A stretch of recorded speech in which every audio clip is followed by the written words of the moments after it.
Scorpio, this is your week ahead astrology forecast by Astrology Motivation. In these weekly videos, I review the major planetary aspects and transits and how they impact your natal sun and what that means for your bottom line. You'll soon see that not all Scorpios are being impacted the same way. So I'll start really broad with the big stuff, basically the charts for the week and the general energy that's being created from that. And then we'll have a more focused inquiry into Scorpio-specific information. And then I'll break everything down into the 3 decans of Scorpio, which is a group of 10 degrees. That helps me pinpoint exactly which natal suns are being impacted in what specific ways. And that's where you'll really start to see that, depending on where your birth date is, the way everything is impacting your natal sun, the way everything will impact you will be very, very different. So let's start with the big stuff. To be totally honest with you, there's not a lot of big stuff happening. It really happens more toward the end of this week. This is September 5th through the 11th, 2023. It really happens more toward the end of this week when Neptune is in opposition to the sun, and that's really basically from September 11th through next week. And then Mercury retrograde is in opposition to Saturn, which happens at the end of this week too, like the 10th or 11th, and that won't last long either. But either way, we'll start to feel the buildup this week. And then we'll start to feel the hit next week. So Mercury retrograde is all about like retrospective information that needs to be kind of absorbed. It is really a reflective time to think about things again. And you're going to kind of be forced to go over those things that you have left behind, those things that you haven't really paid enough attention to. Mercury, of course, rules Virgo and Gemini. So whatever details you haven't paid attention to will come up and will make you confront them and deal with them, most especially in terms of communications or functionality. So that's sort of what Mercury retrograde does and why it can cause us so much agitation, because it really points out, you should have gotten that fixed probably a month ago. You know what I'm saying? When it is in opposition to Saturn, there will be a feeling, like a heavier feeling of restriction, and even in some ways maybe taking it more personally, like calling yourself stupid or saying, I should have done it. There could also be, in some cases, laws or bylaws or regulations that you are going to have to face now because you put stuff off so long. So we're getting more intense as the week goes on when it comes to the impact of Mercury retrograde. In terms of general, it could also be pointing out different kinds of flaws or hypocrisies when it comes to laws, legalities, and governing bodies. Just an FYI. The sun opposite Neptune is very distracting energy. In a lot of ways, it can distract us and make us behave in a way that we are imagining ourselves, but not necessarily truly ourselves. There's a lot of energy toward the superficial or the false and falling victim to believing it. When the sun is in opposition to Neptune, this will start gaining some real momentum by the end of the week. So just an FYI, there can be a lot of falsehood out there, and falsehood that you are likely to believe. So be prepared for that. All week long, we have the sun in trine to Jupiter. So sun trine Jupiter is one of the most optimistic and benefic energies. And it's constantly about radiating not confidence, but curiosity and optimism when it comes to the future, when it comes to, connection and connecting through faith by learning other people's practices, connecting through faith. So this is actually, the fact that that's the dominant aspect this week is really positive and really optimistic. It's a nice energy this week. We do have Mercury retrograde conjuncting the sun, quincunxing Pluto by the 9th.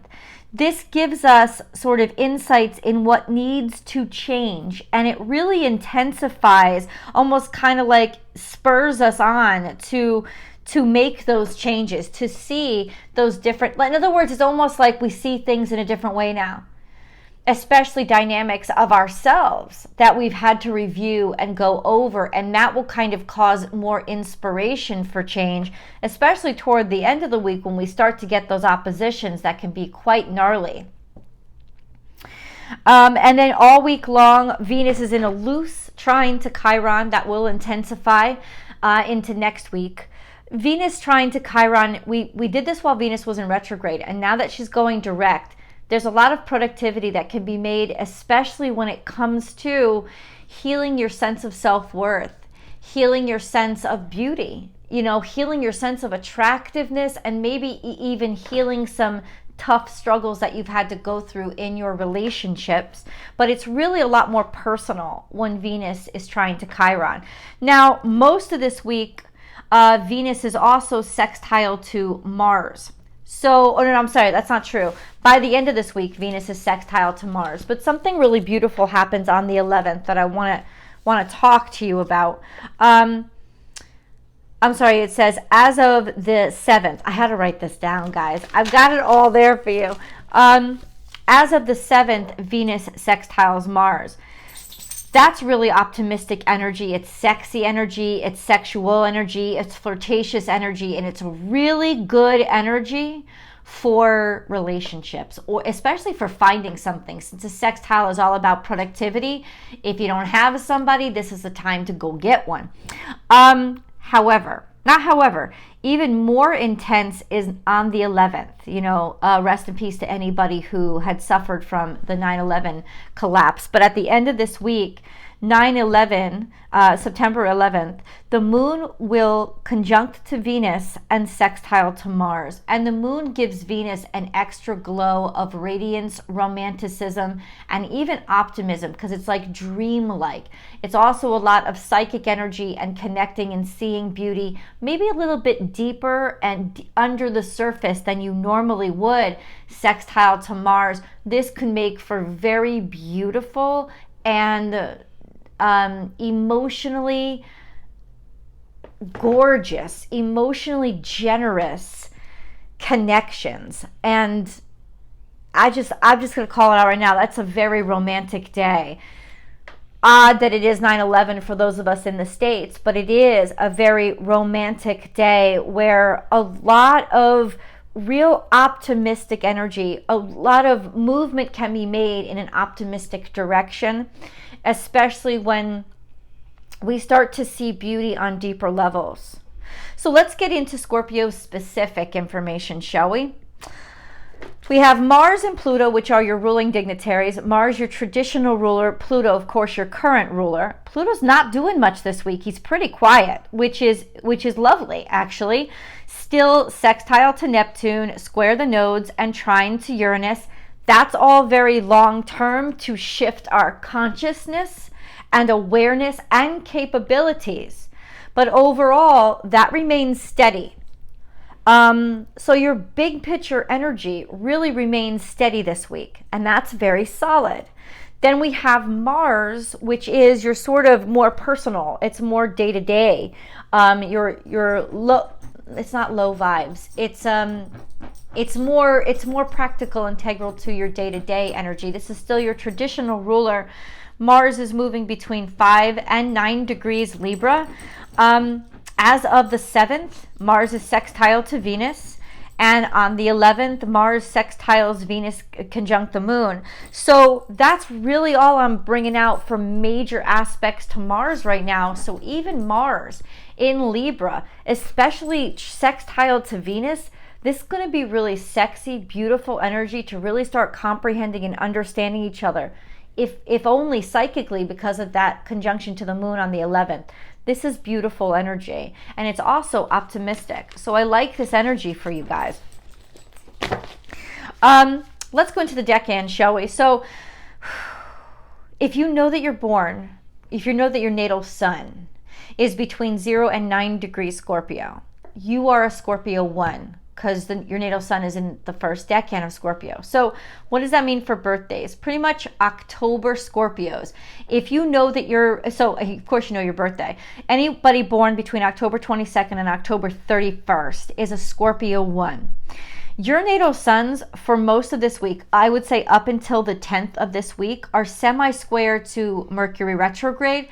That's going to intensify all the clashes and clangs of Mercury retrograde. Just an FYI, this is not a good week for you guys.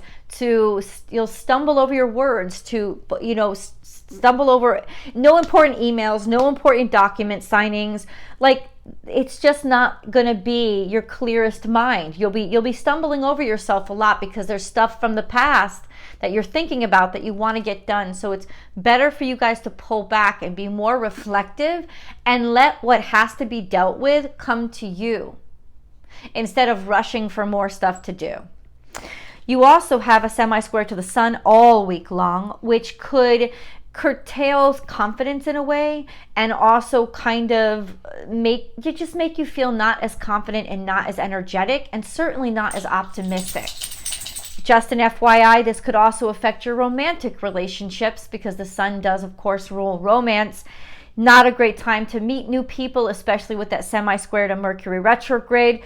And definitely stuff can come up, clashes can come up that sort of disrupt the norm with your romantic relationships. You do have a long-term trine to Saturn, which means that your sun is secure, mature, and capable of handling difficult situations. So you guys, this could be just that time when you really put your big boy, big girl pants on and get shit done.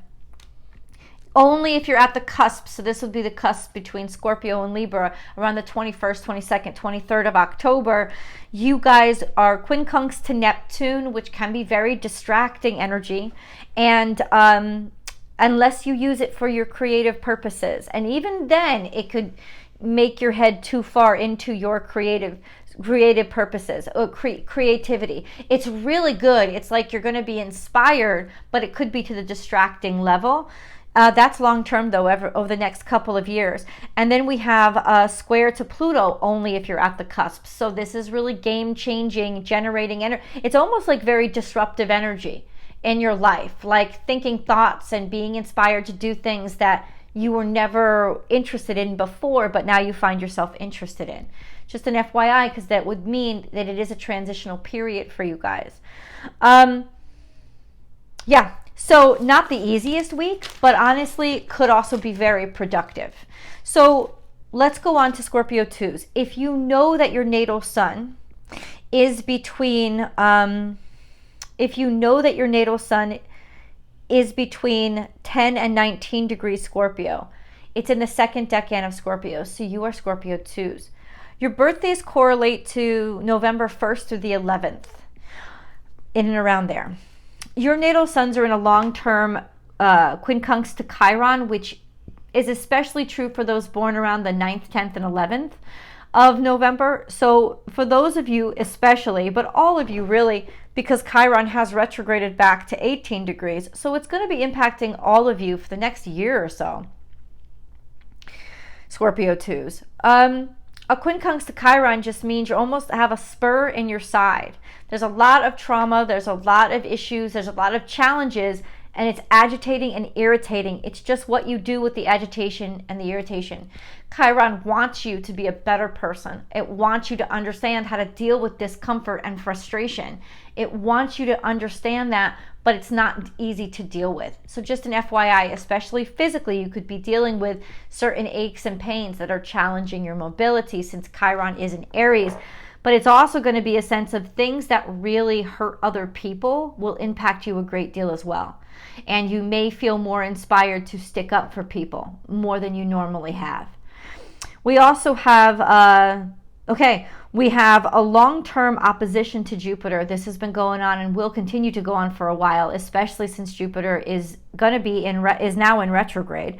So this is an optimistic energy. It's an I can get anything done. I'm curious. I want to expand.